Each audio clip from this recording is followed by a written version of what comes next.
Morning all, Kelly here. So this morning we're talking about pressure, and pressure is going to be the subject of the second in the workshop series that we're doing around pelvic health. But this morning I'm going to touch on just one aspect of that, which is drawing in the stomach. So your body is perfectly adapted for getting things out. Pee, poo, snot, you name it. Your body has muscles that enable it to do that. Unfortunately, for some of us, we overuse those muscles or overwork them, detrain them, various reasons for that. And as a result, those muscles no longer do the job that they were designed to do particularly well. It can result in things like straining to go to the bathroom, as a for instance, which, as you can imagine, if you've got a pelvic floor problem, particularly a prolapse, that's probably not going to be the best idea. One of the habits that we have that causes that in the first place, those imbalances in the muscles that are designed to get things out, is sucking in the tummy muscles. And sometimes we do that for the misled belief that it's good for your tummy, that it's good for your stomach muscles and it's going to strengthen them. It actually doesn't. But the biggest reason why many of us suck our stomachs in is just for aesthetics. You know, we want to look slimmer. If you want to wear your bikini, you're going to suck everything in. Unfortunately, this sucking in of your tummy is almost like you're squeezing a balloon or a sausage, and it creates pressure, and that pressure has to go somewhere. And when you suck in, you're actually not just sucking in, you're sucking in and up. So you're sucking everything that you've got down here in and up against your diaphragm, and it creates a lot of downward pressure. So downward pressure on a pelvic floor that's not as efficient or as functioning as well as it could do is probably less than ideal, as you can imagine, and particularly bad if you've got a prolapse. For obvious reasons, it's going to put more pressure on and potentially, and only potentially, increase the sensation of that heaviness and dragging that you get with a prolapse. So we've got this exercise. It's an abdominal release exercise, or it's this restorative exercise, and it's one I'm doing first to get it out of the way, because whenever I teach it, everybody hates it, and I usually do it with eyes closed. So I'm going to do it on camera, you know.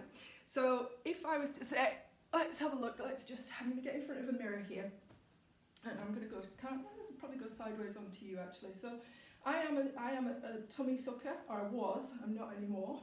I am a tummy sucker, and as a result, when I pull my tummy in, you probably see it hollows slightly here. Yeah, that's me lifting in and up. Okay, so if I was to let that stuff go, there, can you see how it moves down and out? Yeah, so I'm just getting you that sensation of when you pull in, it pulls in and up, and when you let go, it moves down and out. And that abdominal release is taking the pressure off your pelvic floor.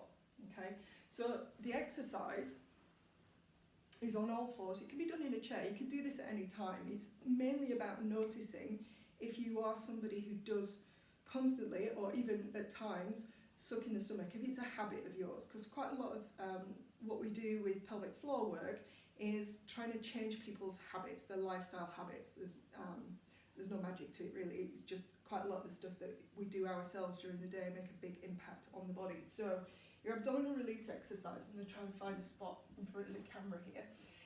So I'm going to pull this up so you can kind of see. I should have worn tighter stuff this morning, but anyway. So that's me drawing in my tummy, and you can probably see this hollow here. And the idea is to see can you let it go? So that's me trying to let it go, and I'm saying trying because I'm that well trained in doing this, particularly from Pilates and things like that, drawing in the abdominal area, blah, blah, blah. Yeah, it's a habit, and also it's been trained into it. So for me, letting that tension go has had a huge impact on what goes on in my pelvis. In and up, down and out. And all you want to do is just stay in all fours, or even sitting on a chair, and let it all hang out. And for many of us, letting it all hang out is going to be quite an uncomfortable feeling. You know, get over it, do it in private, doesn't matter. There. And the more I stay here and just focusing on relaxing, the easier it gets to just allow that to happen. And that's all you're doing, you're allowing it to happen. It's actually quite a nice feeling if you can let go, because many of us don't do that. Hands up if you know one person that doesn't like to let go. Control freak right here. So that's your abdominal release. Breathe and let your abdominal wall relax. The weight of what's in here, whether it's a bit of chub, which is fine, or the weight of your abdominal organs, gravity is going to allow that to just release. Give it a try, give it a try. Stay there for a few minutes, however long you feel comfortable with, really.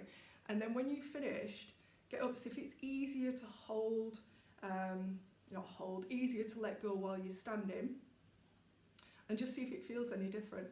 It does feel different. Give it a try, see what you think.